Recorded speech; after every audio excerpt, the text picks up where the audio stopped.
You were asked point blank to denounce white supremacy. I denounce white supremacy, okay? You did 2 days later. I've denounced white supremacy for years, but you always do it. You always start off with a question. You didn't ask Joe Biden whether or not he denounces Antifa. Let me ask you about QAnon. It is this theory that Democrats are a satanic pedophile ring and that you are the savior of that. Now, can you just once and for all state that that is completely not true and that disavow QAnon in its entirety? I know nothing about QAnon. I just told you. I know very little. You told me, but what you tell me doesn't necessarily make it fact. I hate to say that. I know nothing about it. I do know they are very much against pedophilia. They fight it very hard, but I know nothing about it. They believe it is a satanic cult run by the deep state. Study the subject. I'll tell you what I do know about. I know about Antifa, and I know about the radical left, and I know how violent they are and how vicious they are. Do you have any remaining symptoms from COVID? Nothing whatsoever. I'm great. I feel good.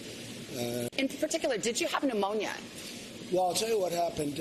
I didn't feel good. I didn't feel strong. I had a little bit of a temperature. The doctors at the White House are fantastic, as you can imagine, and they really didn't want to take a chance. And they said, "Let's go to the hospital." I said, "That's okay. I'm going to, respond to what you say." You also are a leader and a setter of an example. And if you're not wearing a mask when your administration is saying best practice right now is wear a mask, no, it's not foolproof. But many people are catching it. Many people are getting this disease that was sent to us by China, and it shouldn't have been allowed to happen. But many people are getting this. And, I mean, nobody's being blamed. Everybody is working hard to get this thing out of our country, get it out of the world. Look at what's going on in Europe. Massive spikes. They've done a very good job, but now you take a look today at the UK, you take a look at Spain and France and Italy. There's tremendous spikes. But our death rate is worse than, well, not Spain, but those other countries. I have things right here that will tell you exactly the opposite. Me too. So the UK is up 2,500%, because I knew you'd be doing this. I know you very well. The UK is up 2,500%. The EU is up 722%.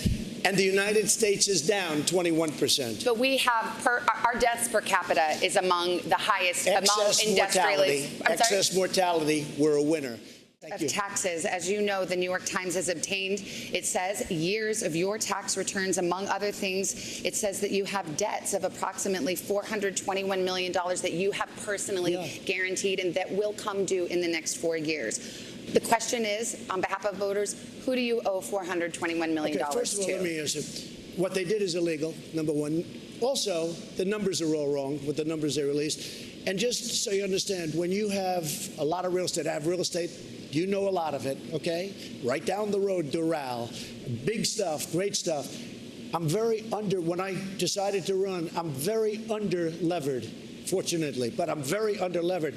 I have a very, very small percentage of debt compared, in fact, some of it I did as favors to institutions that wanted to loan me money. $400 million compared to the assets that I have, all of these great properties all over the world, and frankly, the Bank of America building in San Francisco.